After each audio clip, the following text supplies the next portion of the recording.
you're here. I know what you were doing before you clicked on this video. You were doing exactly what I was just doing. You were feeding the beast. You think you're watching this because you want to learn something. Well, maybe. But psychologically speaking, you're mostly here because you're terrified of the 3 seconds of silence that would happen if you turned the screen off. Welcome to Sober Psychology. My name is Michael. I'm a psychologist in training, a recovered alcoholic, a sober dad, and I'm a hypocrite. Because while I haven't touched a drink in years, I just spent 45 minutes watching a stranger power wash a driveway on TikTok. Today, we're talking about the Dopamine Cartel. We're going to talk about why you aren't actually depressed, you're just bored. We're going to talk about why Dr. Anna Lembke says that you're breaking your own brain. And we're going to talk about why God desperately wants you to be miserable for about 20 minutes a day. Buckle up, you little addicts. Let's get into it. Welcome to the show where we break down the mental health stigma, navigate sobriety with humor, and prove that it's okay to laugh while you heal. Let's get real, let's get honest, and maybe a little weird. Growth is messy, but you don't have to do it alone. This is Sober Psychology.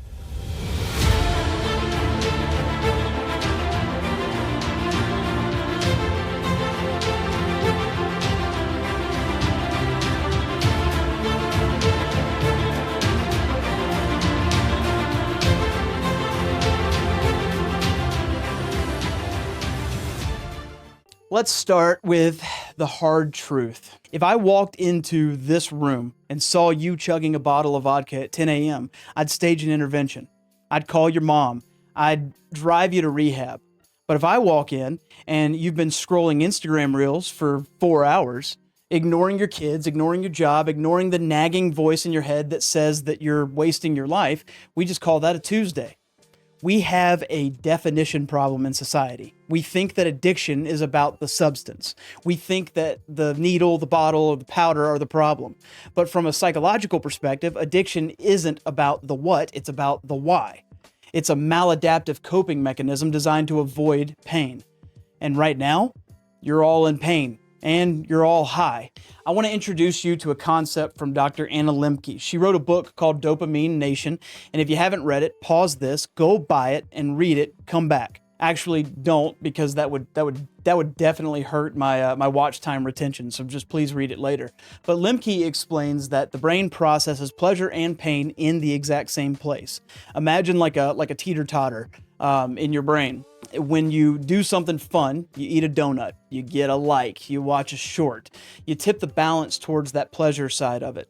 Your brain releases dopamine, you feel good, but here's the catch.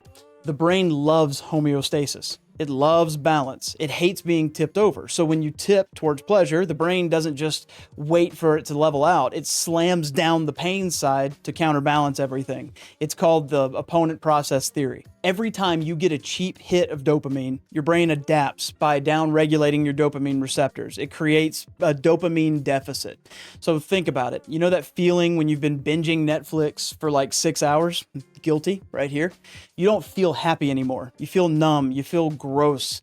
That's your brain screaming, "Stop giving me pleasure. I'm trying to balance the equation." So what do? You feel that dip, that slight anxiety, that boredom. You reach for the phone again. You scroll again. You eat the second donut. You're trapped in a cycle of chasing a high just to feel normal. That is the definition of addiction, folks. And psychologically, it's creating a generation of people who are clinically anhedonic, which is the inability to feel joy.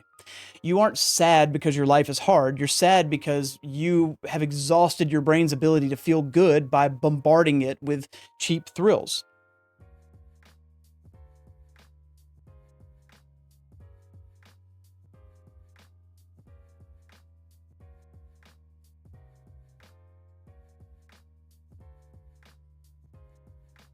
Let's talk about rats.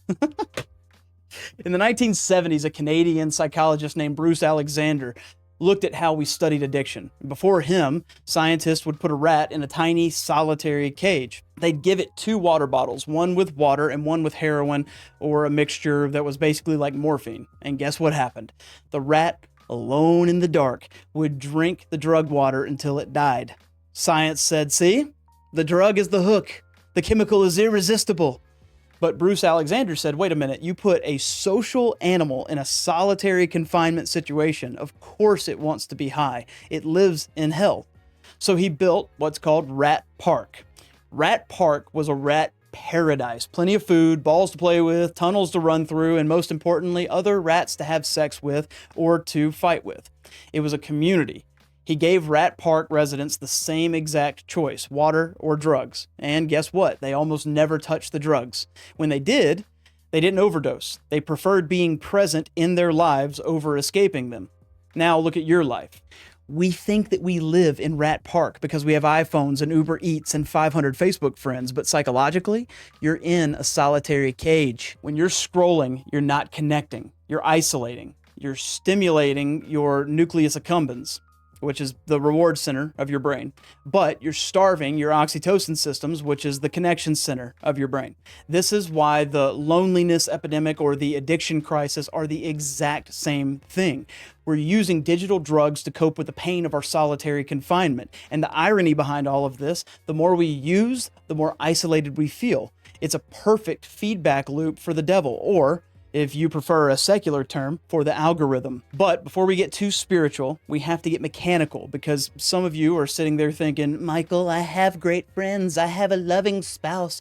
I live in Rat Park, so why am I still addicted to this phone?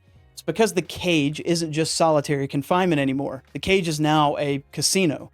We have to talk about the guy named B.F. Skinner. Skinner was a behavioralist. He didn't care about your feelings or emotions. He cared about what made you do things, why you did the things that you do.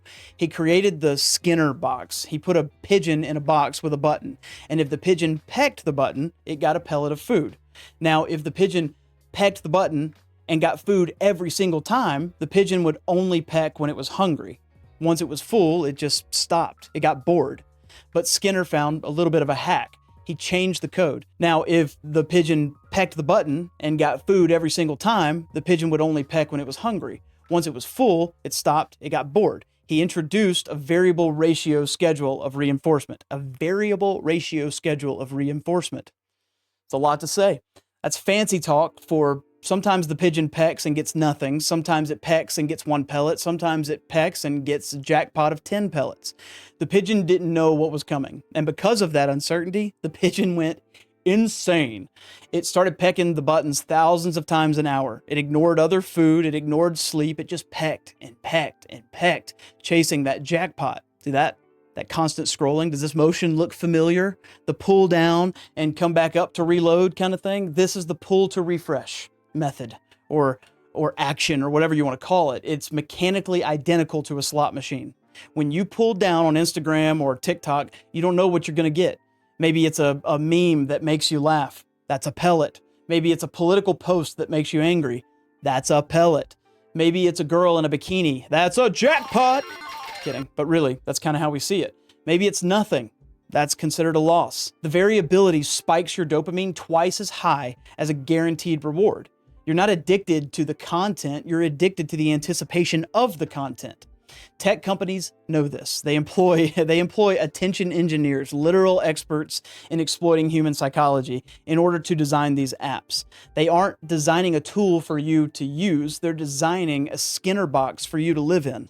So when you say, I just lack willpower, you're bringing a knife to a gunfight. You're fighting a supercomputer and a team of PhDs who know exactly how to stimulate your basal ganglia to bypass your frontal cortex. You aren't just distracted, you're being harvested. And the worst part is, unlike the pigeon, you aren't even getting real food. You're pecking for digital crumbs that leave you starving. Now let's pivot. I want to put my Christian hat on for a second. Don't click away, atheist. This applies to your psychology too. We've set the tone, we've set the mood, no distracting lights, no backdrop, nothing, just you and me. Let's go. There's a verse, Psalm 46:10. You've seen it on a coffee mug at your aunt's house probably. Be still and know that I am God. It sounds nice, right? It's peaceful, a sunset background. But have you ever actually tried to be still? I don't mean sitting on the couch watching TV. I mean no phone. No music, no book, no talking, just you in a chair in a room for 30 minutes. It is terrifying. Blaise Pascal, who is a French mathematician and philosopher, said that all of humanity's problems stem from man's inability to sit quietly in a room alone. And why is that? It's because when the noise stops, the thoughts start. When you strip away the dopamine hits, you're left with yourself. You're left with your regrets. You're left with your anxieties. You're left with the realization that you are mortal and one day will die. From a biblical perspective, we use noise to drown out the voice of God because God usually whispers and TikTok screams. The Bible calls this idolatry. Now, we usually think of idolatry as bowing down to a golden statue, but Martin Luther defined a God as that which we look for all good and in which we find refuge in every time of need. When you're stressed, where do you go for refuge? Do you go to prayer? Do you go to meditation? Or do you go to the refrigerator? Do you go to Pornhub? Do you go to the endless scroll? Philippians 3:19 speaks of the enemies of the cross. Their end is destruction. Their God is their belly, and they glory in their shame. Their God is their belly. That doesn't just mean food. It means appetite. It means the hunger for more. We worship the God of more. The psychological result of worshiping more is that you never have enough. That's why you're miserable. You are spiritually malnourished because you are eating digital candy wrappers. You're trying to fill a God-shaped hole with 15-second videos, and it's not fitting. Now let's go deeper, because this feeling, this restless, bored, miserable feeling isn't new. We think we invented it because we have iPhones, but the human soul has been broken for a long, long, long time. If we go back to the 4th century, to the Desert Fathers, which are the Christian monks who lived in the Egyptian desert, they identified a very specific spiritual sickness. They didn't call it depression or ADHD, they called it acedia. The Greeks called it the Noonday Demon. Acedia is often mistranslated as sloth or laziness, but it wasn't about sleeping in. It was a specific type of spiritual listlessness that hit the monks right around noon every day, when the sun was hot and the day dragged on. I think his name is Evagrius Ponticus. He was a monk from the year 300 AD, and he described it, I believe, perfectly. He said, "The demon of acedia makes the day seem 50 hours long. It makes the monk hate his room. It makes him hate his work. It makes him look out the window constantly to see if anyone is coming to visit." And does that sound familiar? Looking out the window to see if anyone is visiting? That is literally checking your notifications. Acedia is the refusal to be present in the moment God has given you. It's the hatred of the now. When you have acedia, you don't want to work. You don't want to rest either. You're in this gray, undead zone. You just want to be distracted. Psychologically, we see this in what's called the default mode network of the brain. When you aren't focused on a task, your brain drifts into this network, which is associated with rumination, worry, and unhappiness. The monks knew this 1600 years ago. They knew that if you didn't have a rule of life, which is basically a structure, you would be devoured by this listlessness. Here's the hard truth that might hurt some of your feelings. Some of you aren't clinically depressed. Now, I'm not dismissing clinical depression. It's real. I've had it. I've dealt with people who have had it, but some of you are spiritually lazy. You're suffering from acedia. You have lost the ability to care about things that matter because you've burned out your soul on things that don't. You've traded the glory of God for a 10-second clip of a cat falling off a table. And the cure for acedia wasn't self-care or a bubble bath. The cure was labor. The cure was staying in the cell. The Desert Fathers had a saying, "Go sit in your cell, and your cell will teach you everything." Stay in the room. Don't escape. Face the demon. Because if you can't find peace in an empty room, you won't find it in a crowded feed. So what do? If you go to a therapist, they might tell you to practice mindfulness. If you go to a priest, they might tell you to fast. They're saying the exact same thing. You need to embrace the suck. In psychology, we call this distress tolerance. It's the ability to withstand negative emotion without acting impulsively to fix it. You need to retrain your brain to tolerate boredom. You need to reset the pleasure-pain balance. Dr. Lembke suggests a dopamine fast. This isn't some Silicon Valley bro science, it's neuroadaptation. You need to abstain from your drug of choice for at least 30 days to reset your baseline. For you, that might mean deleting the social media apps from your phone.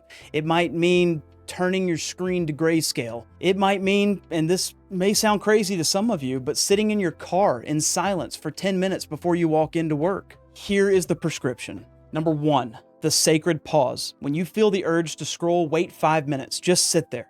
Trust me, just sit there. Feel the itch. Feel the anxiety. Don't scratch it. Let your brain learn that boredom won't kill you. Number 2, create no phone zones. The bathroom, the bedroom, the dinner table. If you are pooping with your phone, you might have a problem. Let your body do its business without needing entertainment. It's undignified. Number 3, pain as medicine. Do things that are hard. Cold showers, heavy lifting, difficult reading. Remember the balance? If you press on the pain side of the fulcrum with heavy stressors, your brain will tip back toward pleasure by releasing natural dopamine. You will actually feel better by doing things that feel worse. Crazy. Call that a paradox. Listen, I'm not saying that technology is evil. I'm recording this on a camera, uploading it to the internet, and asking you to subscribe. I play the game too, but you have to decide who is in charge.